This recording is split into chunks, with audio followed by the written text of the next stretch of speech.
In India, there is a region known as Rajputana, with many independent states, peopled by the Rajputs, one of the historic races of India.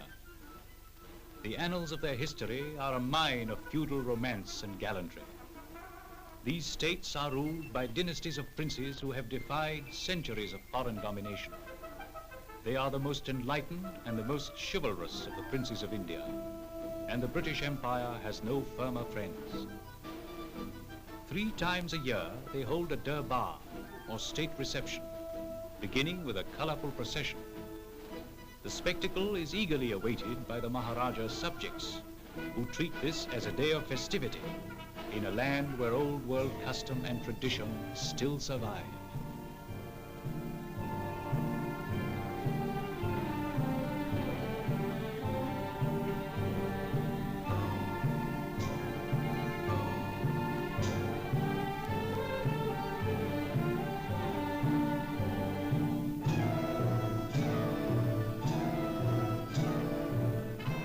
Under the canopy of the elephant-drawn coach sits the Maharaja, surrounded by his most privileged nobles, their jewels glittering in the strong, steady sunlight.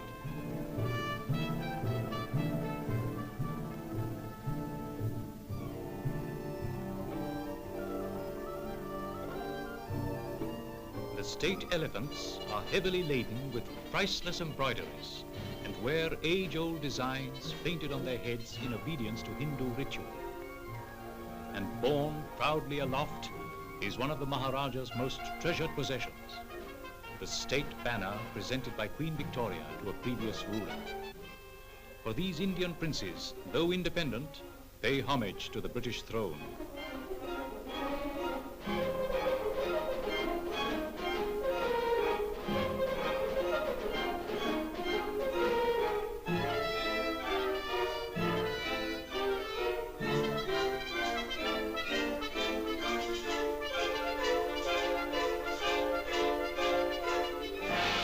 Slowly, the mile-long procession winds its way to the palace. Here, the Maharaja's bodyguard and his soldiers stand at attention. For though the old world may live in the ceremonial of an Indian Durbar, the armies of the princes are highly trained and equipped with modern weapons.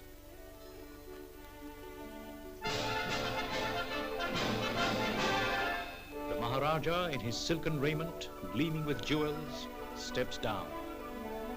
He is greeted by his ministers and nobles, clad in their richest robes, stiff with precious gems.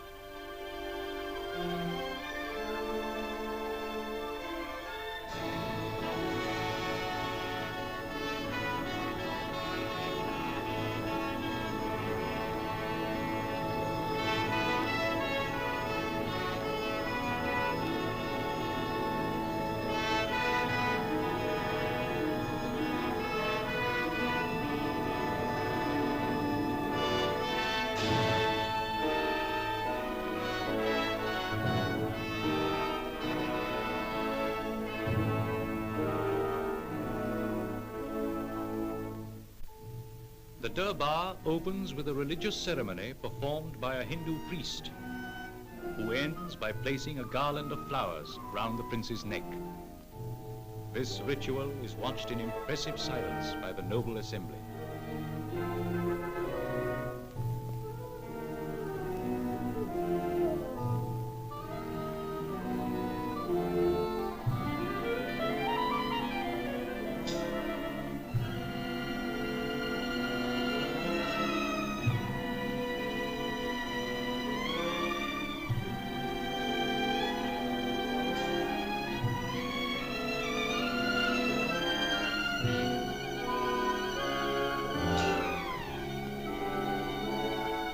The Home Minister has the privilege of being the first to be received. After offering his symbolical gifts, he makes a circular movement of his arm, a ritual meant to ward off evil. The Maharaja pays a special courtesy to these, his most distinguished nobles, by standing for their reception.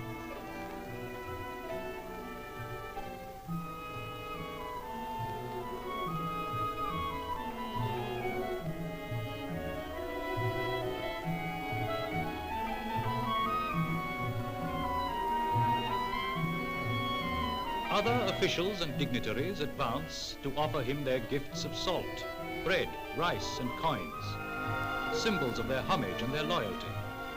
For in these states, the people still regard their feudal law as all-powerful, and they expect in return for their allegiance everything from good advice in the season of marriages to rain when the harvests are threatened by drought. And even the poorest among them can count on direct, personal access to his ruler.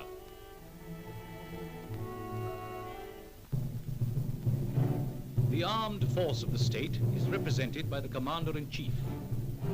Some of his many decorations were won on the battlefields of France and Flanders. For independent though these Indian princes are, they offer their swords and their armies in time of war to the King Emperor. He and his officers express their fidelity by presenting their swords to be touched by the prince.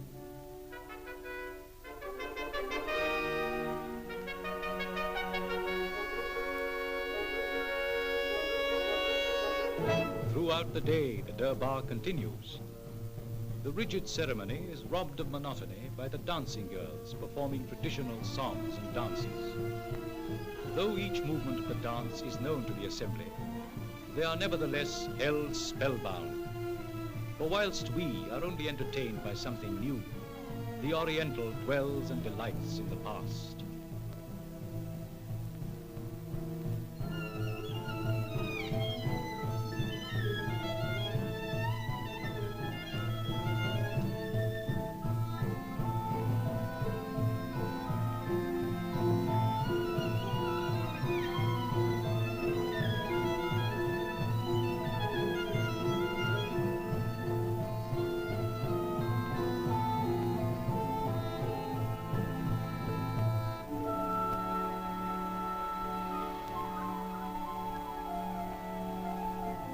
Rich and vivid spectacle draws to its close. Once again, the nobles and officials have expressed their loyalty to their prince, and once again, the people have seen the splendor of their state. Slowly, the Maharaja descends to his palanquin and is borne away to his private domain.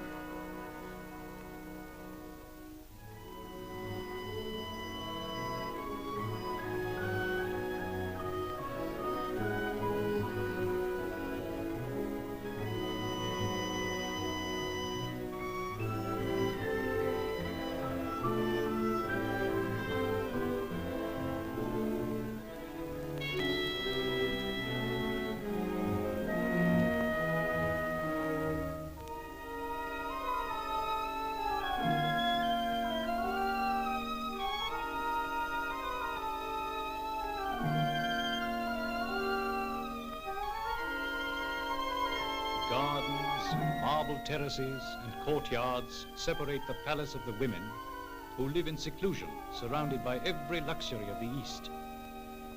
Their days are spent in music and singing, and the marble halls echo with their gossip.